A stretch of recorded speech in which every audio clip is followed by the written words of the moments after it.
Proverbs chapter 27. Do not boast about tomorrow, for you do not know what a day may bring forth. Let another man praise you, and not your own mouth, a stranger, and not your own lips. A stone is heavy, and sand is weighty, but a fool's wrath is heavier than both of them.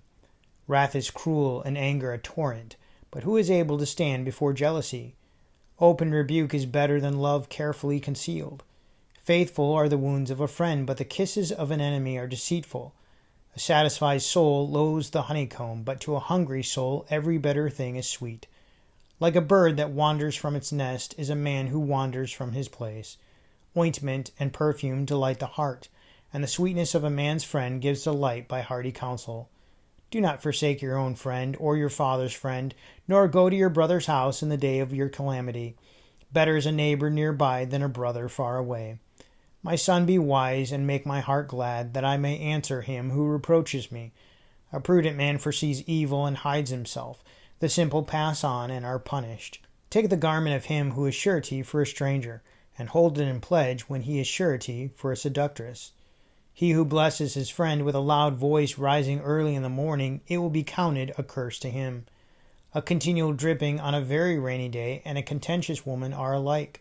Whoever restrains her restrains the wind, and grasps oil with his right hand. As iron sharpens iron, so a man sharpens the countenance of his friend. Whoever keeps the fig tree will eat its fruit, so he who waits on his master will be honored. As in water, face reflects face, so a man's heart reveals the man. Hell and destruction are never full, so the eyes of man are never satisfied. The refining pot is for silver, and the furnace for gold, and a man is valued by what others say of him. Though you grind a fool in a mortar with a pestle along with crushed grain, yet his foolishness will not depart from him. Be diligent to know the state of your flocks, and attend to your herds, for riches are not forever, nor does a crown endure to all generations. When the hay is removed, and the tender grass shows itself, and the herbs of the mountains are gathered in, the lambs will provide your clothing, and the goats the price of a field. You shall have enough goats, milk for your food, for the food of your household, and the nourishment of your maidservant. Here in Proverbs 27, verses 5 through 6, it says, Open rebuke is better than love carefully concealed. Faithful are the wounds of a friend, but the kisses of an enemy are deceitful. Well, this is like the fair weather friend. And the fair weather friend and the enemy, they typically tell us what we want to hear.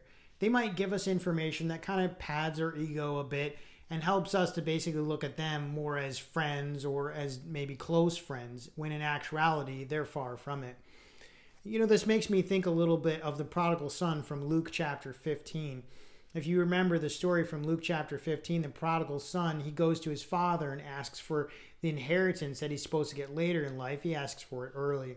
Then he goes out into the city and he goes and spends this money, this inheritance. And while he's spending this money, he's collecting lots of new friends that are helping him to spend the money. Well, when the money runs out, the friends disappear.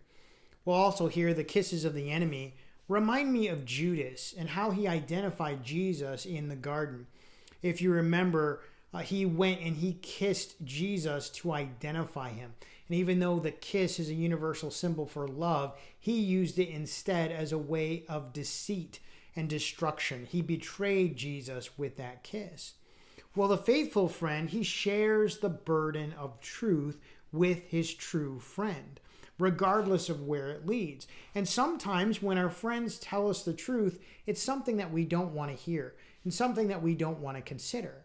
But if it's honest and it's real, as these real friends can be, we need to listen, because these are faithful friends that are telling us what we need to hear in order to keep us from danger, and not just what we want to hear. We can go listen to any old spot that we want to be able to get information from other people, but true friends will tell us the absolute truth for what we need to hear to help to keep us from danger.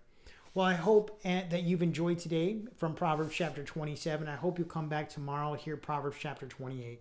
Have a great day, and God bless.